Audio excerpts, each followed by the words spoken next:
happening, and then we in turmoil. But we fail to believe what the report of the Lord says.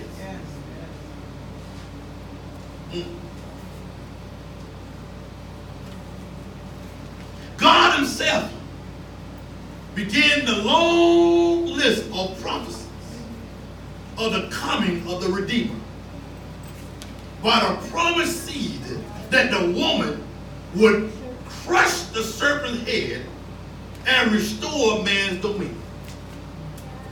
When sin had entered into the Garden of Eden, he said, the woman shall bear a seed. But when we look at that, how can a woman bear seed? Because the man have the seed, and the woman have the what? Oh, ain't my another thing? Eggs. Come on now, women. I know we ain't through dealing yet now.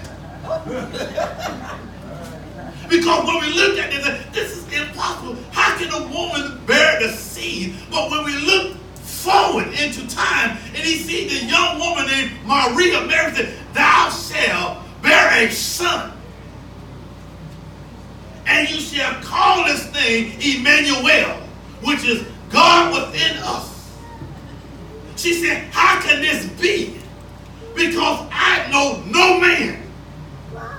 But the angels of the Lord said, and that the Holy Ghost will overshadow you, and you will bear a seed. Now you see how you connect the dots with that? Yeah.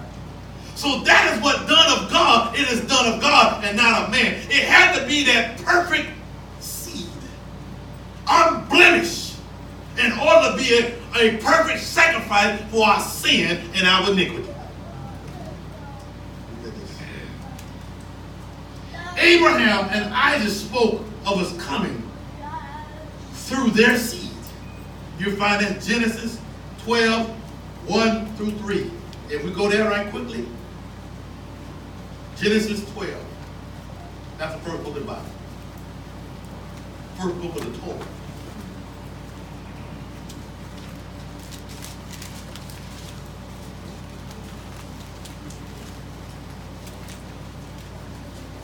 Genesis 12, verses 1, 2, and 3. Are we there?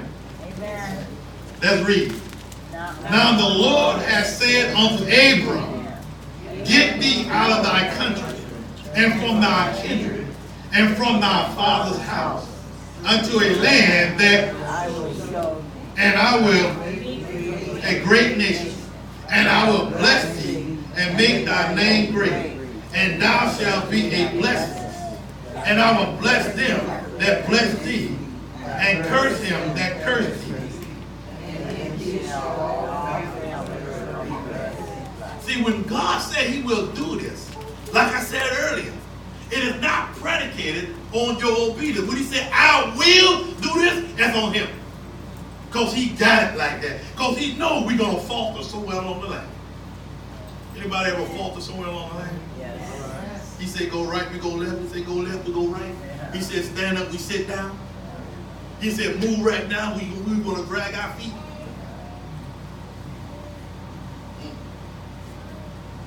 Jacob said that he will come from Judah. Moses predicted him as a prophet like unto himself. David referred to him as a coming from his seed. Hallelujah. Isaiah said he will be born of a virgin. Hallelujah. In Judah, of the house of David. And look what he says here. For he shall grow up before him as a tender plant, and as a root out of the dry ground. What are you saying there? When we plant things, we have to moisten the ground, right? Yes.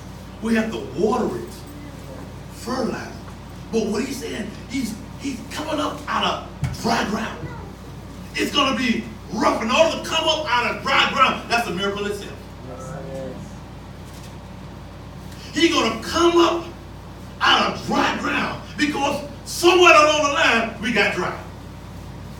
You remember the time when you first got saved? Yes.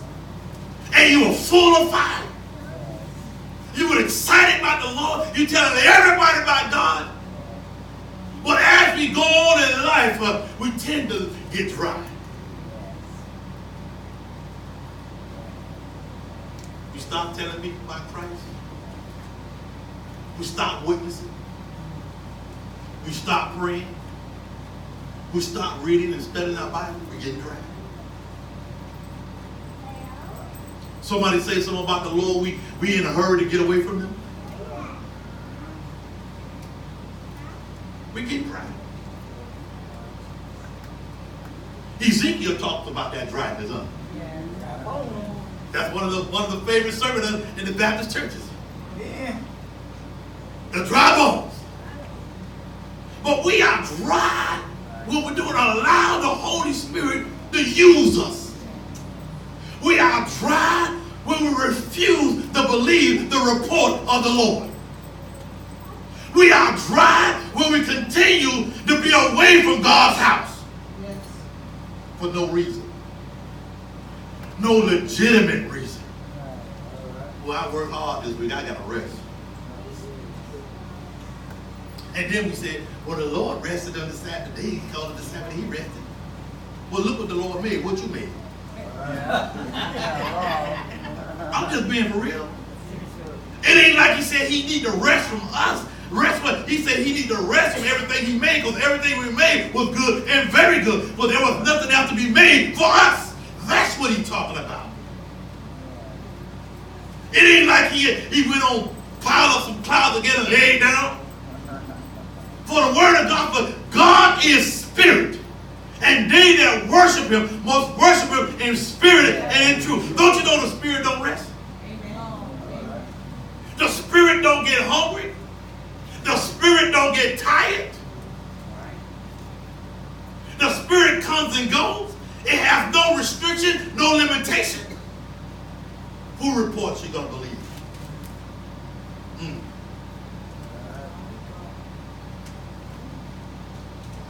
He had no form or comeliness.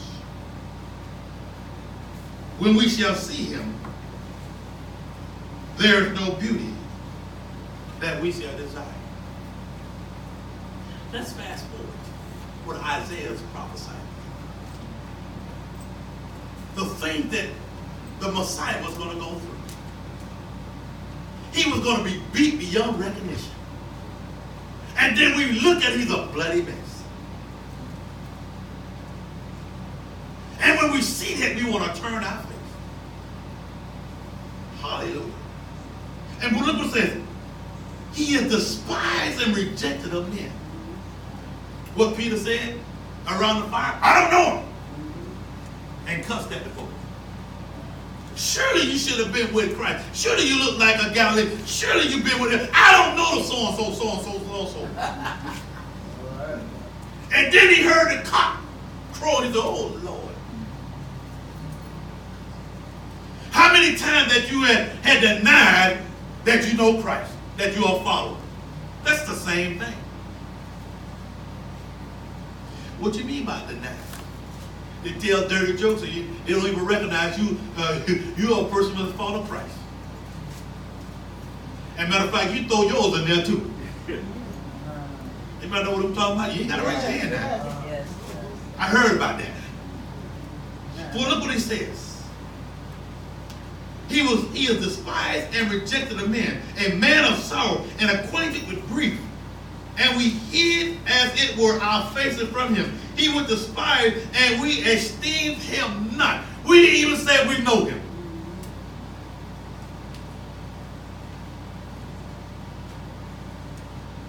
Hallelujah. Hallelujah. The picture is rejection and his suffering.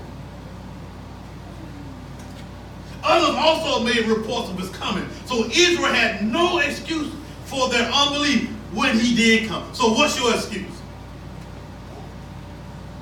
Wait a minute, I ain't got my taxes yet. I got to spend it. I got the big ball, and then I'll come to you, Christ.